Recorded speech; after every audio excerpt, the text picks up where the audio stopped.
Divorcing after being a stay-at-home mom for 15 years can certainly bring unique challenges, but it's also an opportunity to focus on protecting your rights and securing your future, both financially and emotionally. Here's a step-by-step guide to help you navigate this process and understand what actions to take.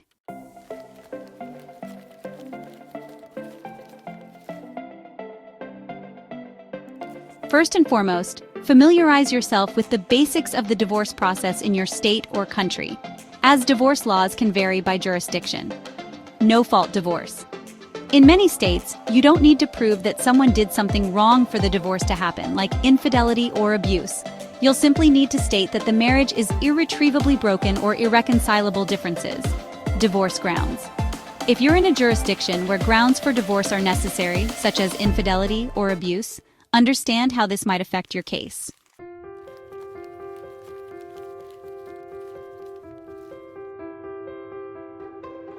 Since you've been a stay-at-home mom, financial matters may be a primary concern.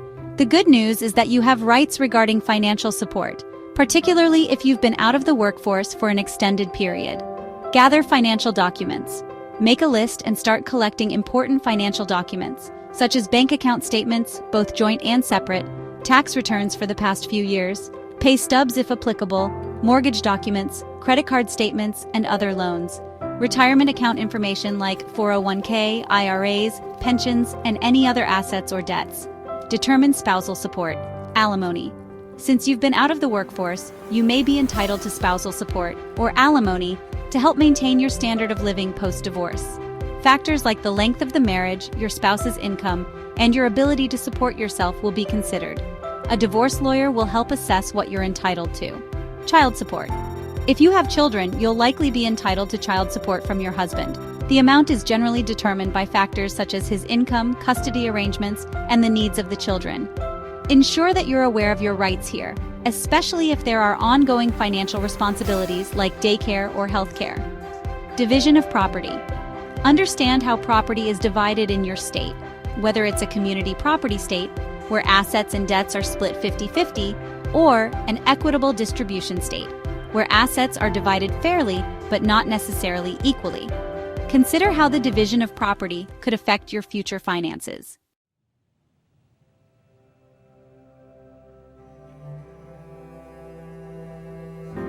While you can represent yourself in a divorce, having an experienced attorney will help you understand the legal aspects of your case, particularly when it comes to financial support, custody, and property division. Find a family law attorney. Look for an attorney who specializes in family law and has experience handling cases involving stay-at-home parents. Many attorneys offer free consultations, so you can assess whether they're the right fit for you. Consider legal aid. If you can't afford a private attorney, look into legal aid organizations in your area that offer free or reduced-cost legal assistance. Some lawyers also offer sliding scale fees based on income. Ask about retainer fees and payment plans. Some lawyers may allow you to pay fees over time or offer lower costs if you explain your financial situation.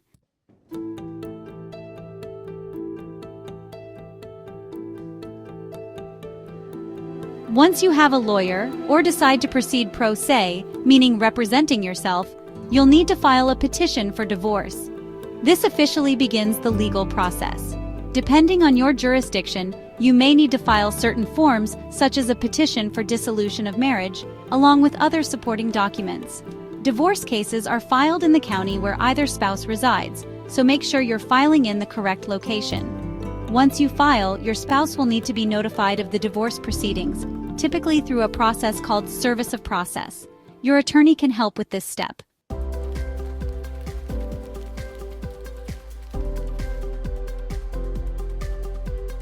If you have children, one of the key aspects of your divorce will be establishing custody arrangements. Understand custody types. There are different types of custody, including legal custody, which involves decision-making about major life decisions for the child, like education or medical care, and physical custody, which determines where the child will live. Most states aim for a best interests of the child approach, considering the child's needs, your relationship with them, and your spouse's role. Determine parenting time. In most cases, the goal is to create a parenting plan that works for both parents and is in the child's best interest. You'll need to determine where your children will live and how much time they will spend with each parent. Child support. Based on custody arrangements, your spouse will likely be required to pay child support. This support is based on income, the number of children, and other factors.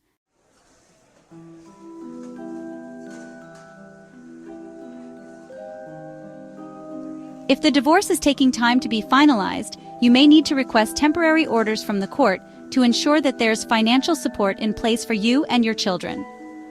Temporary alimony and child support. You can request temporary spousal support or child support if your spouse is not providing adequate financial assistance during the divorce process. These temporary orders will be in place until the final divorce agreement is reached. Temporary custody and parenting time. If there's a disagreement about custody or parenting time, you can ask the court for temporary custody orders to ensure that the children's needs are met while the divorce is pending.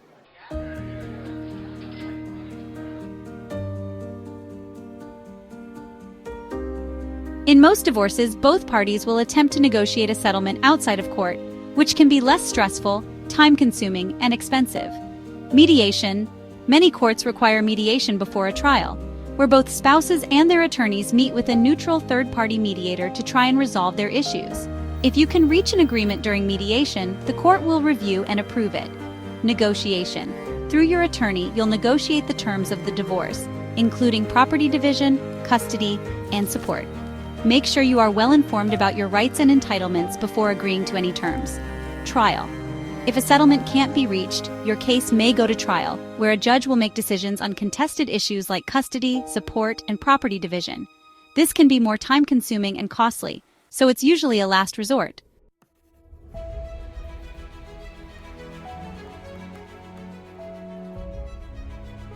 Once all issues have been settled, either through negotiation or a trial, the divorce will be finalized. Divorce decree.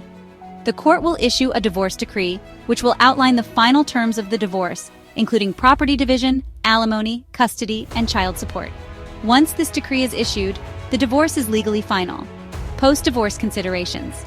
After the divorce is finalized, it's important to make adjustments to reflect your new circumstances. Update legal documents.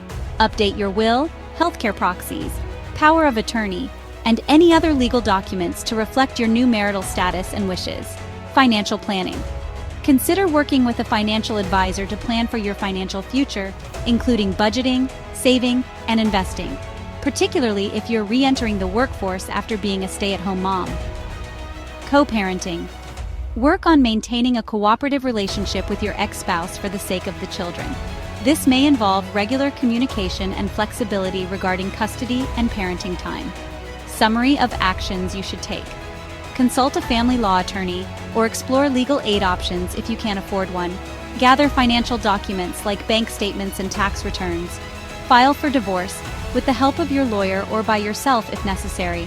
Request temporary orders if needed for spousal or child support. Establish custody arrangements and child support. Negotiate a settlement or go to mediation to resolve disputes.